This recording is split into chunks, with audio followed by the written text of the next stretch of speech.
پرون د ایټلی څخه چا میسیج راته کړ مولوي صاحب ماته یو تفسیر ضرورت دی ماته راوښیه زه به را ډاونلوډ کړم زه به تفسیر ګورم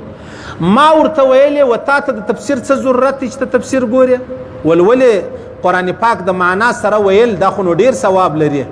ما ول و دا د علماو دپاره دا ستۍ دپاره نه ولې تیز ما سره په دا یوه خبره کې لږ سوچ وکړئ عزیزانو ډېر خلک دي هغه دا د کالج مالج د یونیورسټۍ بلاوي نه دي دا ځان ته خپل فکر لري خپله نظریه لري خپل یو لویه سره جوړه کړې ده دی وایي قرآن خو د الله کلام دی لکه قرآن الله چې د ټولو دی قرآن هم د ټولو دی صحیح سو نو الله چې واحد لا شریک ذات دی هغه د قرآن د هدایاتو مطابق د قرآن د هدایاتو مطابق او د قرآن هدایات د هر چا کار نه دی دا د چا کار دی دا د نبی علیه السلام دا د هغه صحابو چې هغه عالمان وو دا د هغه علماو کار دی چې هغو شپې ورځې ورته سبا کړي دي صحیح سلو دا ګپه نه ده اوس په یو عام سړی راولاړ پر کاسي روډ باندې په یو نیم سل روپۍ باندې تفسیر واخیستی مولانا سرفراز خان صفدر صاحب هم تفسیر کتی دی هم تفسیر ګوري تقی عثماني صاحب هم تفسیر ګوري دی هم تفسیر ګوري نو دا اوس ظلم نه دی چې ظالمه ته راولاړ سولې تا په دې دنیا کې یو سړی دا رکشه بغیر د سنده چلولی شي لیسنس نه لري دی رکشه چلولی شي دا موټرسایکل بغیر د لیسنس چلولی شي ته ګر سره دا کلینیک بغیر د لیسنس کولی شي ته ګر سره دغه ستن راواخله اپریشن راواخله دوایي راواخله بغیر د لیسنس کولی شي یا نو چې یو رکشه بغیر د لیسنس نشي چلولی یو موټرسایکل بغیر د لیسنس نشي چلولی نو قرآن پاک ول دی لوارث سو چې د هر چا زړه وغوښتي ورله هلته تفسیر راواخلي بیا به چیش کوي بیا به دی ماښام ورته ناشي دی بیا ګوري نو تو خو د الله رسول فرمایي که یو سړی راولاړ سو په قرآن پاک کې خپله رایه وچلوله خپله رایه د الله رسول فرمایي په جهنم کې خپل ځای معلوم کړ شرح سنه روایت حدیث نقل کړی دی پیغمبر علیه الصلاۃ والسلام فرمایي که چا په قرآن پاک کې خپل رایه وچلوله چا په قرآن پاک کې خپل رایه چې د هغه ظاهره کړله د الله رسول فرمایي په جهنم کې د ځان دپاره ځای معلوم کړ او پیغمبر علیه الصلاۃ والسلام فرمایي که یو سړی په قرآن نه پوهېدی بیا دی راولاړ شو د قرآن تفسیر یې شروع کړي کې صحیح تفسیر وکړي لا یوه ګناه وکړله که صحیح تفسیر وکړي لا یې خطا وکړه لا یې ګناه وکړله ولې وایي دغه صفحه خو تا صحیح وکړه دویمه صفحه کې به خامخا ته غلطېږي په دې صفحه باندې ته جراره سولې ته ډېر زورور سولې چې یاره دا خو هېڅ ګران کار نه دی دا دویم توری به زه ووایم په دویم توري کې به خامخا غلطېږي نو چې غلط شوې و تا ته دغه اول توري اجازه هم نه وله ورسه دا کلینیک له راورسه یو سړی وایي یاره ما ستن ولګوله ښه ستن مې ولګوله پروا نه لري دی سند نه لري حکومت دی ګرفتاره کوي نو نن خو تا صحیح ستن ولګوه سبا به غلطه ولګوې دا خو تا دروازه خلاص کړه د غلطۍ نو لهذا د الله رسول فرمایي چې کوم څوک په قرآن کې زیاتوب راولي پر هغه د لعنت زما د خوا د الله د خوا او د ټولو انبیاو د خوا نو ما دغه هلک ته وویلې دا ایټلي والا ته ما ویلې ته خالي قرآن پاک ګوره د قرآن پاک تلاوت هم دغونه ثواب لري عاجزانو دی نه دی چې د قرآن پاک تلاوت ثواب نه لري او هر سړی چې د قرآن تفسیر د خپل ځانه شروع کړی دی یا غلام قادیانی جن جوړ سوی دی یا سر سید جن جوړ سوی دی یا جاوید غامیدی جن جوړ سوی دی او په اسلام کې د دې درو سره هیڅ یوه زره مقام چې دی اغستن نه نو که بیا خو ته اسانه خبره وکړي ګوره زه ته څونه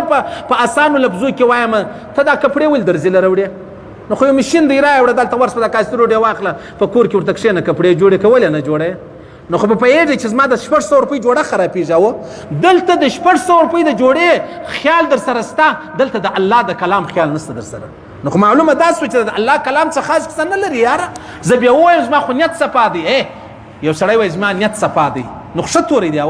یو سړی به راولاړ شي چا ته به اپریشن وکړي زما نیت صفا دی هغه به جنې مړ شي بیا دی ملامت دی که نه دی دا هغه رقم ته چې د قرآن تفسیر کوي دا خپله رایه پکې چلوي دا به خامخا د الله رسول فرمایي تا جهنم ته رسوي یو عالم دی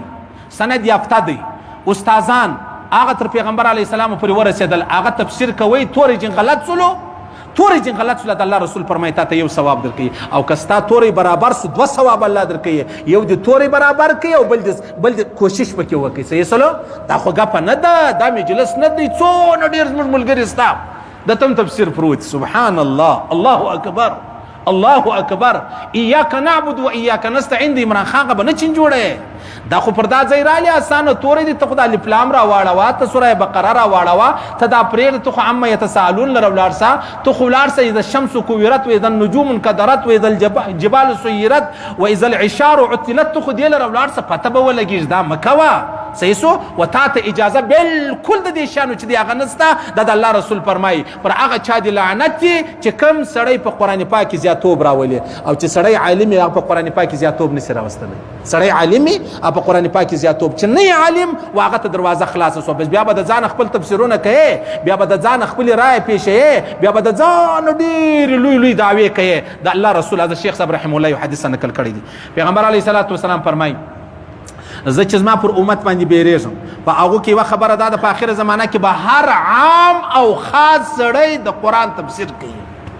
حضرت شیخ صاحب فضایل اعمال کې وګوره فضایل قرآن کې وګوره حضرت شیخ صاحب فرمایي پیغمبر علیه الصلاۃ والسلام فرمایي زما پر امت چې زه بیریږم په هغو کې یوه خبره دا ده چې په آخره زمانه کې به هر عام او خاص سړی د خپل ځانه د قرآن تفسیر چې دی هغه کوي او دا سړی چې دی دا په جهنم کې د ځان دپاره بیا ټکانه معلوموي دا ګپه نه ده الفاظ معنا مفهوم الله فرمایلی دي د الله رسول فرمایلی دي موږ د هغه پابند یو ابل چا کمینټ کې لیکلی ول مولوي صاحب ګوره یو تفسیر لیکل دی یو ویل دی لیکل چې دی هغه جایزه نه ده ویل جایزه دي مال څه مال تفسیر وینګ زما دپاره جایزه ده صحیح سلو ستا دپاره نه ده جایزه او لیکنګ د هغه علماو دپاره جایزه ده چې هغه 15 علوم حاصل کړي دي بیا تفسیر لیکل د هر چا کار نه دی ګپه نه ده زه ملا یم سند یافته یم د شیخ سلیم الله خان شاګرد یم صحیح سلو نو ما ته خالد د تفسیر ویلو اجازه شته د لیکلو اجازه نشته صحیح و تا ته خالد تفسیر د اوریدلو اجازه شته چې زه درته وایم ته به پاکې به نورې خبرې نه سره چلو الفاظ معنا مفهوم که په دې کې چا زیاتوب راوستي د الله رسول فرمایي زما د خوا دې پر د لعنت دی د الله رسول فرمایي د ټولو انبیاو د خوا دې پر د لعنت او د الله دې پر د لعنت په خبره پرس سر خلاصوي پره ها نو د الله رسول فرمایي وای الزائد فی کتاب الله عز وجل لعنت پر هغه چای چې څوک په قرآن کې چې کی زیاتوب راولي نو چې عام سړی و قرآن ته کښېنستی عام سړی نو چې دی تفسیر کوي دی ترجمه کوي نو خامخا به د ځانه خبره پکې راځي لکه اوس موږ د صحابو په باره کې مابینځ کې څه مجلس راغلی د دښمنۍ یا د جنګو یا د مړو نو چې اوس یو سړی کښېنستی هغه د حضرت علي کرم الله وجود بیبي عایشې صدیقې په مابین څه خبرې راغلي دی کتاب وایي نو دی خامخا د ځانه سره وایي چې بیبي عایشه صدیقې ملامته ول خامخا به دی د ځانه سره وایي حضرت معاویه چې دی هغه ملامت و او الله رب العزت فرمایي زه د معاویه څوم راضي یم د علي څوم راضي یم د عایشې صدیقې څوم راضي یم ته نن چیرې د کومې خوا راغلی چې په مابینځ کې فیصلې کوې نو خو معلومه شوه تا مخ شا ویلې نه د خالد کهاني وویله په کهاني کې تا خپله فیصله وکړله صحیح سلو ته به مخ شا وایې بیا پر هغه ځای چې رالې بیا ته ښه کېږې نه بیا ستا علم تا ته تاوان نه رسوي ها هسې ولاړې پر کاسر ورډي په 1.5 سلو په تفسیر رانیوئ د دې اجازه نشته په اسلام کې د دې اجازه نشته قطعا د دې اجازه نشته اشه دا بجلی والا دا بجلی اوس پابندي د څوک جوړوي ولې ته نه جوړوي بجلی والا ځان سره راوغواړې ولې دا دونه غټې دستانې راخیستې دي ولې د 4 رقم پلاس راخیستې بیا پلسټیک کوم پلاس اغوستې کیسه ده ته مرې و هلته چې ستا روح و اسلام و کلمه و ایمان مرې پر هغه خوا نه بدی او دلته پر دا مردار وجود باندې خوا بدی نه دا خبره نه صحیح سلو